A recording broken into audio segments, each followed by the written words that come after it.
আসসালামু আলাইকুম। আমি মারুফ হাসান পলাশ @freedom.1971 আমার ইউটিউব চ্যানেল থেকে আপনাদেরকে শুভেচ্ছা ও অভিনন্দন। প্রিয় দর্শক, বেশ কিছুদিন পর আপনাদের সামনে আবার উপস্থিত হয়েছি। আমার আজকের টপিকস হচ্ছে সাবেক প্রধানমন্ত্রী শেখ হাসিনার দেশে প্রবেশের সম্ভাব্য তারিখ। আমি আমার পূর্বের এপিসোডগুলোতে এই বিষয়ের উপর বিশদভাবে আলোচনা করেছি, আপনারা চাইলে দেখে নিতে পারেন। তো আসুন মূল আলোচনায় আসি। সাবেক প্রধানমন্ত্রী শেখ হাসিনাকে দেশে ফেরানোর মূল ভূমিকায় আছে ভারত। সেই হিসেবে তারা যে কৌশল অবলম্বন করা দরকার তা করছে, অর্থাৎ ভারত। ওরা আমাদের অর্থনীতির চাকাকে দুর্বল করে দিয়েছে এবং এতে যদি কাজ না হয় তাহলে তারা বল প্রয়োগের মতো কৌশল অবলম্বন করতে পারে। এটি শুধু শেখ হাসিনার জন্যই যে করছে তারা তা নয়, বাংলাদেশের যতগুলো দল আছে তার মধ্যে আওয়ামী লীগের উপর তারা ভরসা করতে পারে। কারণ পাশের রাষ্ট্র পরিচালক যদি ভালো না হয় তাহলে তার প্রভাব অন্য দেশেও পড়তে পারে।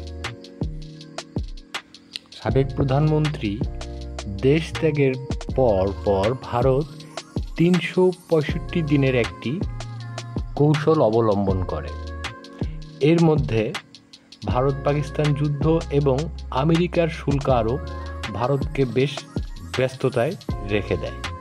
ফলে 365 দিন শেষ হওয়ার মধ্যেও শেখ হাসিনার ব্যাপারে কোনো ফয়সালা তারা করতে পারেনি। বর্তমানে ভারত তার অন্যান্য সমস্যাগুলোকে মোটামুটি গুছিয়ে এনে বাংলাদেশের ওপর মনোযোগ দিয়েছে। ফলে তারা বাংলাদেশের চারদিকে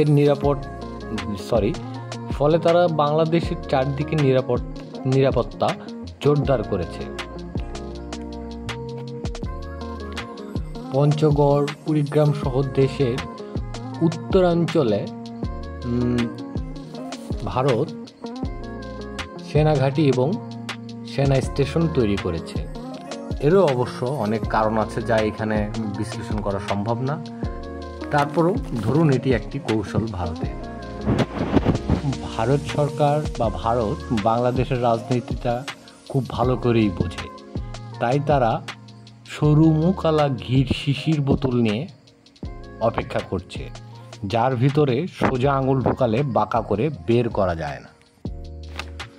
ফলে দিন যতই যাচ্ছে জটিলতা ততই বাড়ছে। জটিলতা বাড়া মানে পুরো দেশের মানুষের অশান্তিতে পড়ে যাওয়া। তো দর্শক, পরিশেষে এতটুকুই বলতে চাই, এদেশে ফাঁসির রায়ের আসামিও যে খালাস পায় তা জনগণ বুঝে গিয়েছে। ফলে 13 তারিখে যদি আওয়ামী লীগের কিছু করতে না পারে বা সাবেক প্রধানমন্ত্রী শেখ হাসিনার যদি ফাঁসিও ঘোষণা করে, তাতে হতাশ হওয়ার কিছু নেই। অন্যদিকে ভারত তার মেটিকুলাস প্ল্যান অনুযায়ী যে সময়টা নির্ধারণ করে এগোচ্ছে, আমার বিশ্লেষণে তাতে মনে হয় ডিসেম্বরের প্রথম সপ্তাহে অর্থাৎ 8 তারিখের মধ্যে সাবেক প্রধানমন্ত্রী শেখ হাসিনা দেশে প্রবেশ করতে পারেন। তো আজ এ পর্যন্তই। সবাই সুস্থ থাকবেন, ভালো থাকবেন, নিরাপদে থাকবেন।